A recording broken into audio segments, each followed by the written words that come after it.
right, y'all. Here's a little video on Watchmen, at least the first six chapters of it. Depending on what version you have, you recognize this symbol from the very front. And if not, you recognize the smiley face with the blood on it, or as Rorschach refers to it, human being juice from one of the first images of the book. And it becomes a recurring and powerful image as it takes on different forms. And we'll talk about how that works a little bit. It manifests at points as the Doomsday Clock.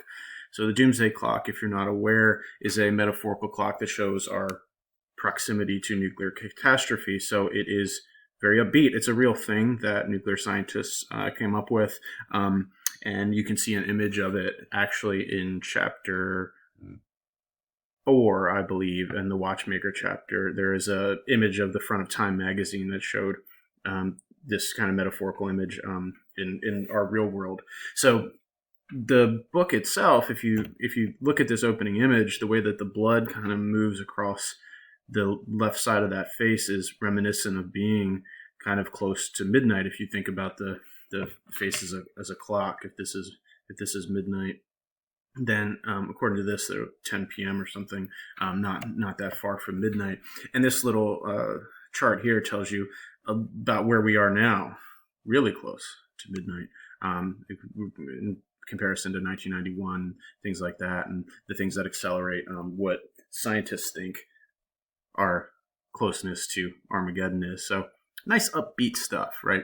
And in the Watchmen universe, in the novel, Dr. Manhattan's presence kind of speeds up the clock as he is able to change the trajectory of scientific developments. And then when he leaves Earth in chapter 4, when Laurie leaves him and he leaves Earth, the Soviets invade Afghanistan and Pakistan and move closer to kind of Europe. This is the closest that the novel gets to nuclear Armageddon, at least at this point, that we've read so far in books 1 to 6. So you should look throughout the novel as you read for other resonances of this image, right? Of ways in which the Doomsday Clock is kind of repeated, and these images repeat and take on new meanings and kind of migrate in different aspects of the text. So before we get into this too much, I wanted to kind of talk about Alan Moore's attitude towards superheroes, because like Dark Knight Returns, I don't think that Alan Moore is celebrating these heroes. I don't think that he thinks Comedian is a good person or Rorschach's a good person. I don't think that he wants us to model our behavior or indulge in hero worship in ways that often happen with these characters. I think that he's interested in showing us the kind of raw underside of these characters and thinking about what happens if these were real people. What would they be like? And kind of how would their moral choices impact humanity as a whole. And if you see some of these quotes, most people equate comics with superhero movies now. This is what he said just a few years ago. They have blighted cinema and also blighted culture, right? He says to me, it seems to speak to some kind of longing to escape from the complexities of the modern world and go back to a nostalgic, remembered childhood. And that seems dangerous and infantilizing the population. And he also said, I think the impact of superheroes on popular culture is both tremendously embarrassing and not a little worrying. So I don't think that when we read this, we should think that these are characters that he wants us to kind of model ourselves on in any way. I think that he's showing them up for critique and kind of exposing the problems with hero worship, which we get refracted in the comic too through characters such as Dan Dreiberg, who's really kind of pushed by hero worship.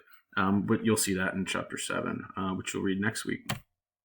So in this text, there are several subplots. And whenever I teach this, students sometimes get confused about the subplots.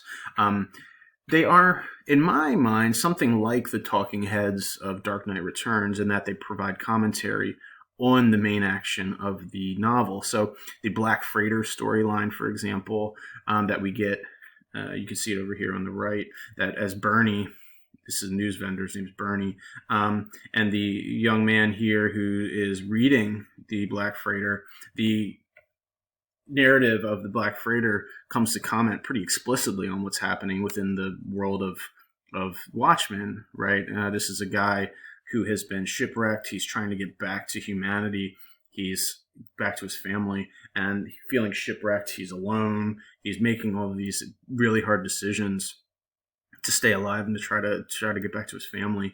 And I think that's sort of what all the characters in Watchmen are doing as they're dealing with the possibility of nuclear Armageddon. It's kind of forcing them to really reevaluate priorities and relationships and things like that. So we get that subplot in the Black Freighter storyline. We get Hollis Mason's Under the Hood. Now remember, Hollis Mason is the first Night Owl. He's from that first generation of superheroes, the Minutemen, as they were called. And then he writes a book called Under the Hood after he retires, all about the workings of the Minutemen and that community. And you get to read that at the end of the first 3 chapters, I believe, of Watchmen. So there's that one. We get notes from Rorschach's psychological notes from when he was a child. We get Milton Glass, who was one of John Osterman's kind of bosses. His reflections on the relationship between the U.S. and the Soviet Union and their different ideologies towards nuclear war. All of these things show us, deepen our kind of engagement with the world of Watchmen, and also provide context and commentary on the primary action of the text. So I want to talk about a few of the major characters, starting with Dr. Manhattan. Chapter 4 is perhaps one of my favorite chapters of any imaginative text I've ever read.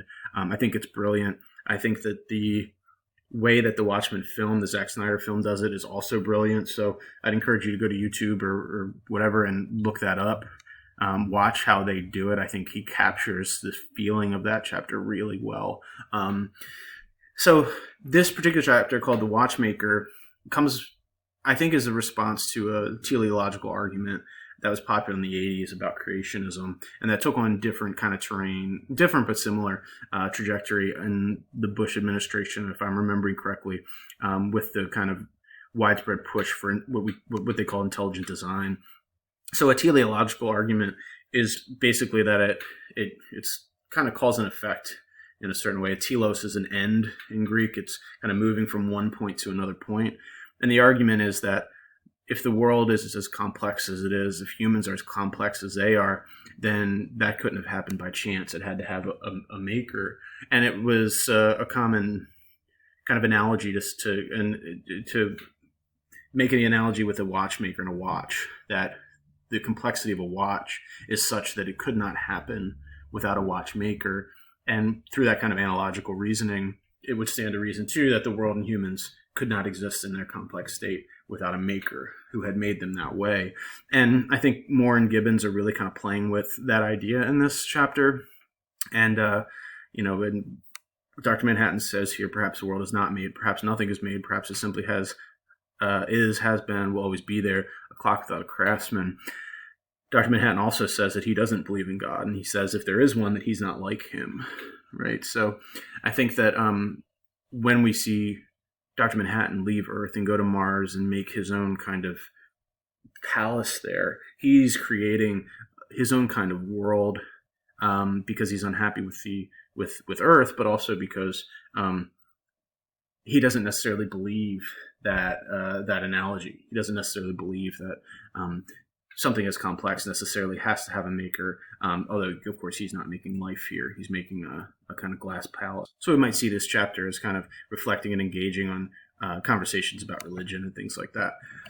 When we get to Rorschach, this is from chapter 6, page 26, and this is how you should cite Watchmen, just by the by, whichever chapter it's in, and then dot 26. This is a parenthetical citation like you would put at the end of a sentence. Rorschach is, I think, an existentialist, and the kind of real bare bones version of existentialism is that the world has no inherent meaning, but that we can give it meaning. This is often associated with thinkers like Camus and Nietzsche and Kierkegaard, if you've taken philosophy classes in existentialism. And so I think Rorschach borders on the nihilistic, but doesn't quite go there. But he believes in this kind of black and white morality. He also believes that you can make yourself, right? That you have to make your own meaning and impose that meaning on the world, right? So when he says here, stood in firelight sweltering, felt cleansed, felt dark planet, blah, blah, blah, looked at sky through smoked heavy with human fat, our lives lacking anything better to do, devise reason later. Born from oblivion, bear children, hellbound as ourselves, go into oblivion. There is nothing else. Existence is random, has no pattern, save what we imagine after staring at it for so long. So Rorschach, kind of, we can think about the way his mask works. We can think about him as a character, as trying to kind of read the world and give it meaning. And that's something that he does, is he takes on the mantle of Rorschach. And one of my questions for you is that he has sort of two origin stories. One is the traumatic childhood he suffers, and the second is this moment that we get in 626, is that he kind of fashions a self, a personality or persona that allows him to navigate the world. And we disagree with that, of course, that he, the version of the self that he creates is obviously offensive to most of us, as it should be. But I think that's also the novel kind of playing with ideas about existentialism and philosophy. The character named Comedian, who's, just an awful human, is, I think, as close as possible as someone can get to nihilism, is a kind of rejection of the possibility of meaning in the world. And people who are nihilistic don't think that there's a way to give it meaning. Religion won't do it for them. There's no way to kind of, in a Rorschach way, to make the world make sense. And that's what we get in The Comedian. He's not a presence in the novel. He's only a remembered presence in the novel, which is probably a good thing. Then we get Silk Spectre II. She's feisty. We can see her here. I think she's an interesting character. She's perhaps a little underdeveloped in my estimation.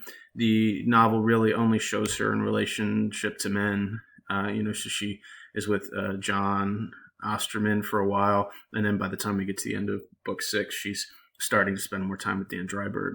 She is the daughter of Sally Jupiter. She enters crime fighting at a very young age and enters a relationship with Dr. Manhattan shortly thereafter, who is, of course, much older than her. And again, I don't think that this is something that Moore and Gibbons are saying is a good thing. I think that this is part of their critique of superheroes, is that someone like John Osterman, who's 30, I think, at this point, would date a 16-year-old. And then we also get, of course, the fact that Sally Jupiter, Laurie's mother, was the victim of sexual assault, and that doesn't seem to bother Rorschach, right? But it does Laurie, obviously, and for good reason. That gives me to our next slide, is that I think this novel participates in some ways with what Gail Simone has called women in refrigerators. And Gail Simone is a thinker, an important presence in comics. She creates comics. Her run on Batman was pretty good, or Batgirl, sorry, was pretty good.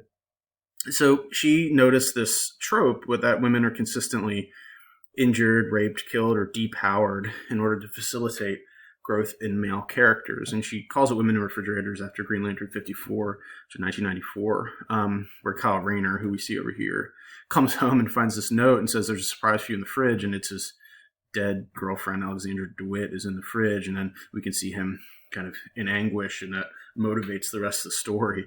And Simone asks, like, well, why does this have to happen? Why do we have to have characters, particularly female characters, who are consistently abused in order for to facilitate some kind of growth in the male characters, or to push the storyline forward? And she's right. It is a common trope, not just in comics, but in all sorts of media. Sorry, my email keeps going off. So that is something we might think about. She has a website. If you just Google women in refrigerators, you can read it. And she kind of catalogs in the history of comics all the times this has happened. And I don't know to what extent Watchmen participates in this trope. I think it's definitely there. I don't want to give too much away because the second part of the novel kind of deals with this too. So I'll leave it at that and say this is something you should just kind of be aware of.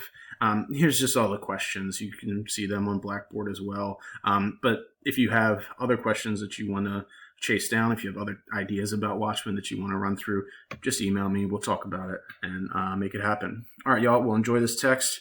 And I'll talk to you next week when we will have our first MA student, Kelby Gibson, will be doing the moderation and creating some sort of lesson plan for us to enjoy. All right, thanks, y'all. Have a good weekend.